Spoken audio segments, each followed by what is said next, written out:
Nous exposons ici la suite du rattrapage en calcul littéral que nous avions commencé précédemment, et nous avons comme objectif de redémontrer les règles sur les fractions.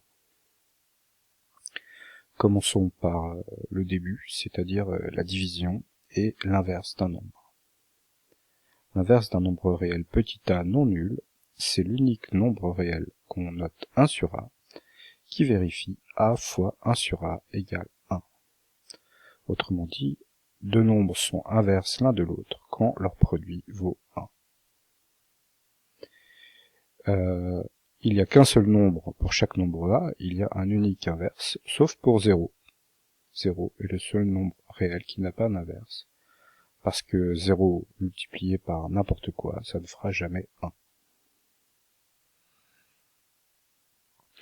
Donc on continue ensuite par la propriété célèbre, divisé par un nombre, c'est multiplié par son inverse. Ce qui signifie, si on écrit ça avec une formule, que divisé par B, c'est comme multiplié par l'inverse de B. Donc quand on divise A par B, A divisé par B, A sur B, c'est A multiplié par 1 sur B.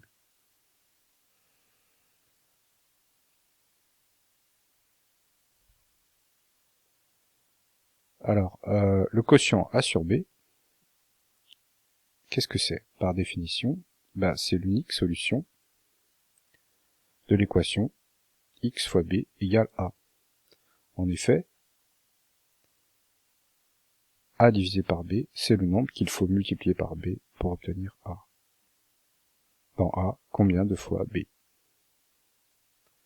Maintenant, si on calcule la chose suivante, on se rend compte que les deux notions, de division comme multiplication par l'inverse, ou de quotient qui est l'unique solution de l'équation, reviennent au même. En effet, si on calcule A fois 1 sur B, et qu'on multiplie ça par B, eh bien, par associativité de la multiplication, c'est A multiplié par 1 sur B fois B qu'on fait d'abord. Comme 1 sur B fois B, ça fait 1, on trouve A. Ce qui veut dire que ce nombre, A fois 1 sur B, ça ne peut rien être d'autre que A sur B. Donc diviser par un nombre, c'est bien multiplier par son inverse. Comme exemple, on peut donner l'inverse de 3, qui est un tiers. On pourrait aussi donner, même si c'est pas marqué, l'inverse de moins 3. Par quoi est-ce qu'il faut multiplier moins 3 pour obtenir 1? Eh bien, il faut multiplier par moins 1 tiers. Donc, il est à noter que l'inverse d'un nombre négatif est négatif, et que l'inverse d'un nombre positif est positif. Donc là, il faut faire bien attention à ne pas confondre inverse et opposé. L'inverse n'est pas l'opposé. On utilise souvent donc la propriété divisé par un nombre, c'est multiplié par son inverse. Par exemple, quand on fait un calcul de ce genre-là, x sur 2, qu'est-ce que c'est x sur 2? C'est x divisé par 2, et c'est donc x multiplié par l'inverse de 2, qui est 1 demi. C'est donc 1 demi fois x. Donc x sur 2, c'est comme 1 demi fois x. Alors, il faut noter également que l'inverse d'un produit, c'est le produit des inverses. Ce qui va s'écrire avec une formule de la manière suivante. 1 sur b fois c, c'est l'inverse d'un produit, égale 1 sur b fois 1 sur c, c'est-à-dire le produit des inverses. Alors, pour s'en convaincre, il suffit de multiplier 1 sur b fois 1 sur c par c fois b. Comme c fois 1 sur c, ça fait 1, on se retrouve avec juste 1 sur b fois b, qui fait aussi 1. Ça veut dire que ce nombre-là, c'est bien l'inverse de c fois b. C'est donc ce nombre-là. On en vient maintenant aux fractions, et on va utiliser les propriétés qu'on vient de rappeler pour rappeler les règles sur les fractions. La première règle de simplification des fractions, c'est le fait qu'on peut diviser par le même nombre c en haut et en bas d'une fraction, et elle va garder la même valeur. Donc a sur c divisé par b, a fois c divisé par b fois c, ça donne a sur b. Donc pour se convaincre de ça, il suffit de dire que a fois c sur b fois c, bah, c'est A fois C fois 1 sur B fois C, d'après la propriété que divisé par B fois C, c'est multiplié par son inverse. Mais on vient de dire que l'inverse d'un produit, c'est le produit des inverses. Et maintenant, on constate que A, ici il faut inverser le 1 sur B et le 1 sur C. Par commutativité, ce C fois 1 sur C va donner 1. Il va nous rester A fois 1 sur B, c'est-à-dire A sur B. Donc on a A fois C sur B fois C qui est égal à A sur B. Ce qui confirme donc cette règle. Par exemple, si on a 2x sur 4x, eh ben, on peut simplifier par 2x en haut et en bas. Alors il ne faut pas oublier que 2x c'est une fois 2x. Et dans ce cas-là, si on simplifie par 2x en haut et en bas, on retrouve bien 1 demi.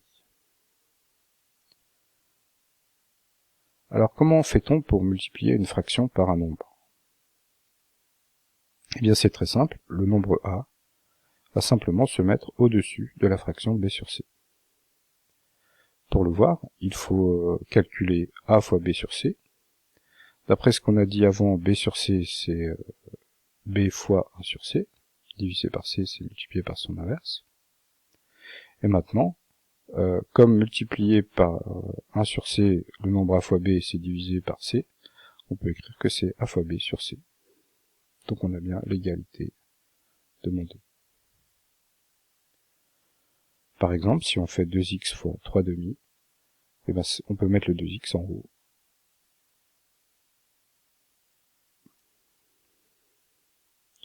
Venons-en à la règle d'addition des fractions, qui dit que quand on a deux fractions qui sont au même dénominateur, ici petit c, ben nous pouvons additionner les numérateurs et laisser le dénominateur petit c inchangé. Pour s'en convaincre, il faut voir que a sur c c'est a fois 1 sur c et que b sur c c'est b fois 1 sur c. On peut donc mettre 1 sur c en facteur de a plus b, ce qui donne a plus b sur c. À titre d'exemple, on peut faire 2x sur 3 plus x, ça fait 2x sur 3 plus 3x sur 3, et ça fait donc, en laissant le 3 au dénominateur, 5x sur 3. Ou encore, d'après ce qu'on a vu avant, 5 tiers de x. Règle de multiplication des fractions. Quand on multiplie deux fractions, on multiplie les numérateurs entre eux et les dénominateurs entre eux. Donc on fait a sur b fois c sur d est égal à a fois c sur b fois d.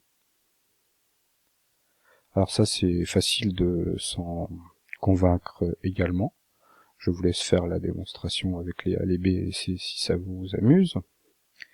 Voyons simplement un exemple. Quand on veut multiplier 5 demi par 3x sur 5, eh bien on fait 5 fois 3x en haut et 2 fois 5 en bas.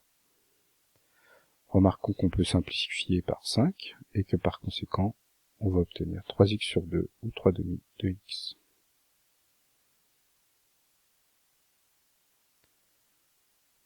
Alors j'ai changé d'avis, je vais quand même démontrer la règle de multiplication des fractions.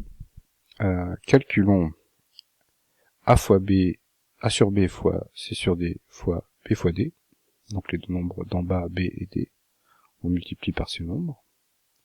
On peut les échanger par commutativité, et donc les deux nombres c sur d fois d, ça donne petit c. On peut maintenant échanger c et b par commutativité, et le produit de a sur b fois b, ça donne a. Par conséquent, ce nombre-là, quand on le multiplie par b fois d, donne a fois c, c'est donc bien le nombre a fois c sur b fois d. Voyons maintenant l'inverse d'une fraction. C'est quoi l'inverse de la fraction a sur b?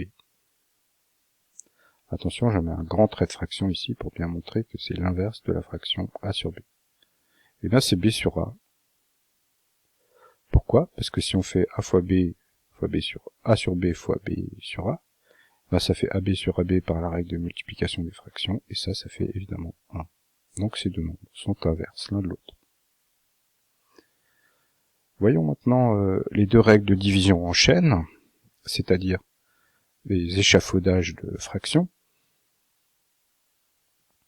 Quand on a une fraction a sur b divisée par c, et ben comme on divise par c, c'est comme si on multipliait la fraction a sur b par l'inverse de c, 1 sur c.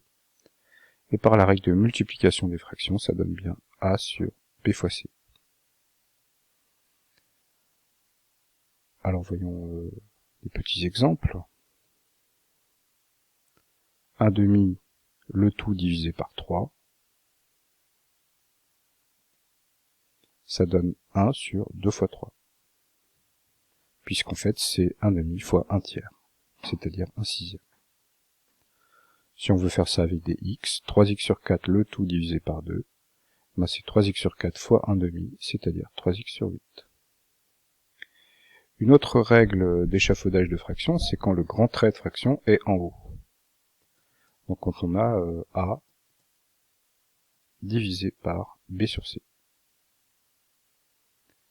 Et bien dans ce cas-là, a, c'est comme si on le multipliait par c sur b, l'inverse de b sur c. C'est donc ac sur b.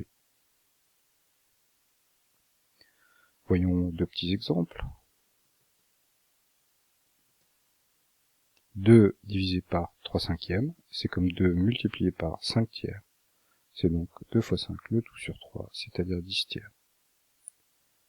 2 divisé par 3x sur 4, eh bien c'est 2 multiplié par 4 sur 3x, c'est-à-dire 8 sur 3x.